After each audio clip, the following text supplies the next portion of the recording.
Welcome back to Your Island Live with your host, Tom Schiliro, on 103.9 LI News Radio.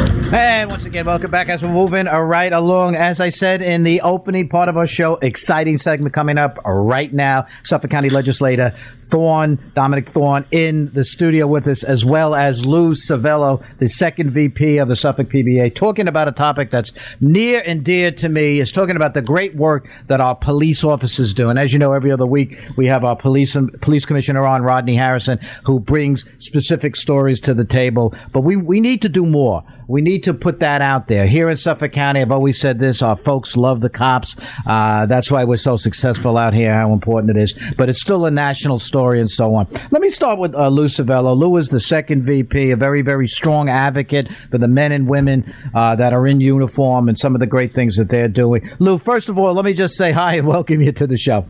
Hi, Tom. Great to be with you here as always. Yeah, always a pleasure. I know when you come on, I know I get uplifted because it's a positive force. I don't know how else to say it and so on. You know, we just saw a sergeant, police sergeant, I think in the 5th precinct, Chris Rosopo. I hope I'm saying his name right. You're going to correct me, Lou. Rosopo, I think. And he was the officer that was injured very severely in 2021. He's back out on the street again. And he was able to interrupt. It may not seem like a big deal, but scamming people in Suffolk County is a big issue. And he was able to interrupt something like that. And it did receive some publicity. But how many of those stories go untold? When we think about it, Lou? Oh, absolutely. Chris Rosopo, who is a sergeant now, and it is a miracle that he's still here and still out there defending our citizens, doing great work. It is incredible. And you're right, Tom. Many of those stories do go untold, and that's why I would really like to thank our great legislator here, Dominick Thorne. He really, I'd say I deal with a lot of politicians, Tom, in my position as a union president. And I will tell you, when it comes time for an endorsement, everybody loves the police, you know, when they're there. But that is not the case with Legislator Thorne. And I think that is because he is not a politician. He is a public servant. You know, he has spent years as a first responder himself, you know, in the EMS system, out there, serving the public, and, you know, really understands what it means to be a public servant. And early on in his tenure, I know he reached out to us in the PBA and said, I really want to be there. I know I've worked with you guys firsthand, and I know how many of the great things that your members do every day really don't get any publicity, don't get noticed. The public doesn't hear about it. And he has made it his mission to make sure that our men and women in uniform get recognized for their great and heroic deeds. It's such a nice story to hear. I got to know Dominick also, and some of the great things that he does in the community. And now we're going to introduce Dominick Thorne. Welcome to the show, my friend. Hey, Tom. Thank you so much for having me. I appreciate the opportunity to come. Always a pleasure. Now, see, to me, I see it one way. I don't know how you cannot support public safety, law enforcement, the Suffolk County Police Department. I don't understand how you cannot. But then I run across people that do not. They see an alternative universe somewhere and so on. But and I think what's important is for people like you, as Lou just said, great public servants, and what you're able to do is to get that message out there so that more and more people that may be sitting on the fence or they want to have a different ideology or whatever it is, to really understand what's right. See, to me, there's only one right and one wrong. And what's right is to support our police department. They work hard. And again, trying to put it out to the public is what our officers do every single day, facing danger.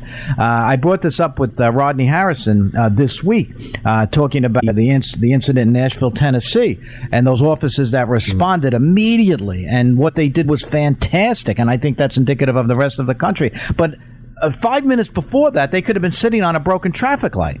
Right. And next thing you know, they're leaping higher. And that's essentially the nature of that type of job. So the question to you is, why? Why is it that you have this strong support of our police? So, I mean, Tom, it's unfortunately every time you hear about the police in the news, it's usually a bad thing. Now, I've had decades of working with them, way before I was in the public eye or elected official, of working with these folks hand in hand, and emergency medical calls and fire calls, and seeing firsthand what they do. And what I realized very quickly is that maybe many people don't have the same experiences that I have. That don't have a chance to build up those folks that are doing CPR at 3 a.m, or like our 2 police officers in the Gordon Heights community in 6th Precinct that responded to arrest or distress and in 2 minutes cleared a baby's airway, saved the baby's life. Or the police officer that jumped into the water down in Patchogue to assist the fire department with getting a victim that had driven into the water. We don't get to hear these things, because negative news sells a lot of papers. But what about all the good they do? We in my community when I first came in, the Lighthouse Mission said, hey, we need hats and gloves for our needy. And the Suffolk County Corrections officers jumped in and brought hats and needed. Shortly after, they needed water. Suffolk County Deputy Sheriff's Union jumped in and brought, along with the local 200 Plumbers Union, and they brought water to the need. I reached out to the PBA, hey, we're going to do this Thanksgiving dinner, where we had 450 people. Now, they weren't just there with a check. They were there dishing out the food and sitting with our homeless and sitting with the people of the community, because they generally are good people. They do care. Christmas miracles, 450 gifts going out to neighborhoods to kids that wouldn't normally have it. The PBA is there. This is the PBA that I know and love. These are the people that I have grown a lifetime of admiration for. And my admiration goes way beyond endorsements or anything else. It goes because I have seen the good work of the men and women of law enforcement in this county, and I am happy to stand with them. They do great work in some of my challenging areas. And listen, there's a lot more outreach that has to be done. I don't think anybody's disagree that we have to reach out and increase communication over arguments. And we're doing that every day. And I work with great men and women that do that every day with our COPE units or our neighborhood police officer that goes out and walks. We had an incident in January where a police officer parked his patrol car and was walking through the Gateway Mall. And in that interaction with our public to just increase public police communication, he was able to spot 2 people with unlawful firearms in a stolen car, stealing thousands of dollars of jewelry. It's just that this happens every day, but nobody hears about it. Yeah, and that's a big part of it. Yeah. Lou, what about the working partnership? A lot of times it's important that politics is it. Politics is the nature of the institution that many of us have to be involved in, simply because that's where the public policy is. That's where initiatives are taking place. And it's important for all aspects of life to be involved in elected officials and what they do. And it's just something that some people say, well, we find it distasteful, but it's not. It's important to get involved in it. How do you see that role? Because there's so much legislation out there. If we let it run wild, they would outlaw, they would defund, they would do just whatever, and then we would be dealing with insane crime rates. Certainly not here in Suffolk County, but you could see it in our neighbor in New York City if you didn't have that lobbying or you didn't have the public information that's necessary. And I'm going to include what Legislator Thorne had said is the ability to let out what cops really do and how important it is for policing in Suffolk County. So how does that line drawn between what you do and getting involved in the legislative process? Certainly, Tom, and you couldn't be more right. And it's something that I repeat to my members over and over. A lot of them hate politics. They don't want to be involved in politics. They didn't take these jobs because they are people who are political. They take these jobs because they genuinely want to help people. But what I tell them is you have to be involved in politics. You have to support people like Legislator Thorne who are out there who are going to support public safety. Because if you don't, you very well will have what you have in New York City. I mean, we need to look no further than what is going on in New York City and what is going on in this state. It is criminal. It is absolutely criminal what is happening, where the bail reform, where victims are put dead last in terms of priority. And you don't see that here at the local level. We do have elected officials that support the police, that realize that public safety is critical. It's why people move here. It's why people are willing to pay the taxes that we pay, because they want safe streets, because they want good schools, because they want those Long Island communities and downtowns, and they want to be able to go out and not worry about being the victim of a crime. And it is incredibly important to just have elected officials that are going to put a paramount on public safety. And I think that is exactly what Legislator Thorne does. And that's the value of what we're talking about. Legislator, I know this is out of your bailiwick, but we are dealing with, I think, what Lou is referring to. It seems like they came up with a little bit of an agreement on bail reform. I understand that it's a state law. You're responsible on a county level. And now I think the whole idea is they still are rejecting the dangerousness clause of judges' discretion, but they are going to allow judges to not have to conform or eliminate the least restrictive method in terms of imposing bail on some very, very dangerous people that hurt people for a living. What can the county do in terms of getting involved? Can there be a home rule message or so on to assist in what has been one of the worst pieces of legislation? And there's a bunch of others, too, that I'll bring up that came down in 2019. Is there anything, or do we have to sit powerless to watch the Albany tyrants do what they do? Well, I don't... Excuse me, I don't believe that anything is beyond the realm of any public servant, from a town trustee to the federal government and our folks in Congress. So we all need to stand together and say no. I mean, Republicans that I speak to and Democrats, my colleagues in both sides of the aisle, we all know it's disastrous. You know, there's no secret that we know that we're endangering the public. We're endangering everybody, including law enforcement. We're putting dangerous people back on the streets. The two officers that were attacked in Medford, that man was arrested 2 years before for the same offense, and he's back on the streets. I mean, let's wake up here. This is not a political, this is not a Republican and Democrat issue. This is a public safety issue. This is putting people in the streets that are going to hurt others. And, because people, oh, you're an alarmist. No, I'm a realist. This is happening every day, and we have to all stand together and say, hey, Albany, no more. Cut it out.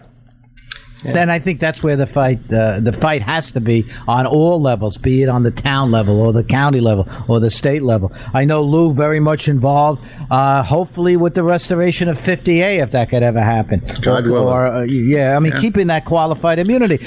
Lou, how difficult is that when we're dealing with, I wish we were just dealing with Nassau and Suffolk folks. I really do. But we're not. We're dealing with people from the far left. And again, how does that play out into the role that you have? It is incredibly difficult. I mean, when you look at the state, it is entirely or almost entirely controlled by New York City. And it is this progressive, almost socialist agenda that dominates at the state level. And we have had a very difficult time in engaging with the moderates and getting them to stand up against this one-party rule. We have some great electeds here in Long Island. Long Island had that red wave. We were one of the only places in the state to really do that. And that's great, but we really need to engage with the reasonable people in both parties and say, let's get together here and use a little common sense, and let's put victims, somewhere near the top of the priority list. I understand we have all these other priorities about, what you think are the ills of society, but you have literally re-victimized these people, and it needs to change. I think this is why people are flooding out of this state, Tom, because they're tired of it. They're absolutely tired of it, and we need some changes made. We need to get politically active, even though we may not want to. How many of us are out there and will go talk to some of our neighbors about an elected official that is supporting public safety, that shares our values? How many of us will donate a few bucks to a campaign? We spend that much on Starbucks. We need to take a greater role, whether it's a school board election or it's a local legislator or it's someone at the state level. Long Islanders need to get more active because we're getting outworked, quite frankly. Everyone likes to kind of throw in the towel and say, well, it's New York. Well, look at the Zeldin race and how close that was. So it's New York, but I will give the extremists the credit that they're due in that they are organized, and everybody else is just interested in going to work. And we got Long Islanders trying to make a living here and working two jobs. But we need to get organized. The middle of the country, the people that are the moderates need to get organized, especially here in New York. Yeah, and I had constantly referred to the 48%, almost 48% that voted for a different form of government in New York State, that voted for Lee Zeldin, who was talking the talk in terms of what most of us feel about here, particularly in Suffolk County as a pro and law enforcement stand. And yet I'm still seeing, this is where my frustration comes in, and I'll throw this over to the legislator, is that that 48% is not being heard, and it should be heard. That's a sizable minority of people that wanted a different course of action in this state. And when I do my Albany report, and we start that at 1 o'clock today with Senator Murray, and he'll tell what's happening there, they're not responding to that, Dominic. Right, but we have to make them listen. When you are more worried about your election numbers versus the safety of your people, you are doing something wrong. Now, I make it a point not to be vicious to any party or opponents, but at the end of the day, this governor and this government has got to realize that Long Island is a voice to be dealt with. And I don't know how many times they have to go down that road before they realize that we will stand together. And Tom, I'm going to be honest with you. Both Republicans and Democrats in this county that I have spoken to are dead fast against what is happening in this county and what's happening in Nassau County. And we are joining together, and it is a force they're going to be reckoned with. Because at the end of the day, I will not rest until I know we're safe. And by the way, I want you to be safe in every zip code, whatever zip code you call home, with respect. And that's something the Suffolk County Police are very good at. They are good with enforcement and respect at the same time. We can have the balance, and we do it here in the county every day. Mm-hmm. On the county level that we should keep an eye on? I know this is taken off the top of your head, but in terms of a law enforcement piece of legislation that we could at least attach ourselves to. Anything come to mind, Dominic? Well, I can tell you, I mean, we're currently, one of the precincts I have is the 6th precinct. And some of the things we have to work on is manning it. That's a precinct that has more calls per police car than anywhere else in the county. So we need to get more sectors up there. We have to back up our MedCat units. These are not necessarily legislative pieces, but they are pieces that we need to keep in place to ensure the safety of our communities. When you have a car that's gone from call to call to call to call to call, and then there's other calls hanging because everything is done on a priority system. Everybody's quick to say, the police aren't doing anything. Well, there's not enough of them to do something. And that's a problem in the 6th precinct. So we have to get more sector cars up there. And we have to engage and start getting really creative on how we deal with things, with keeping in mind the respect factor. Because we have great partners up there. We have Bishop Hale, Pastor Hale. We have Bishop Robinson and the 7th District Clergy Council up there. We have a lot of good partners up there that want to see us all come together. But we can't do it without the guys and the guys and girls in the cars.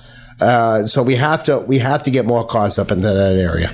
Yeah, and go ahead, Lou, because we only got a couple of minutes left. I want you to finish up. Lou Civello. Yeah, I just couldn't agree more with the legislator. I think it is incredibly important. He just recently recognized 2 police officers from the 6th precinct that saved a baby's life because they were able to get there quickly and clear the airway. The baby was choking. Tom, you only have a couple minutes when it comes to cardiac arrest, which is still the #1 killer in the country. 3-4 minutes and you have brain damage sets in. Yeah. Those sectors up in the 6th are geographically some of the biggest in the entire county, and they handle the most calls per police officer in the entire county. So that response time makes all the difference in the world. So that Coram area, Gordon Heights, Mount Sinai, they are stretched to the limit. And I thank Legislator Thorne for budgeting for an additional car up there. And I am hopeful that the department will implement the car that they budgeted very soon. We're going to make it a point. That's so important. I'll tell you what a great segment. We have Lou Civello, who's 2nd VP of the Suffolk County PBA, Legislator Dominick Thorne, Suffolk County Legislature. We're going to keep on this, folks. We're not going to get away from this, and we'll be bringing Lou back and Legislator back as often as we can. Thank you both, gentlemen. I appreciate it. Thank you, Tom. Okay, we're going to take a short break. When we get back, let's talk to Senator Dean Murray when we get back.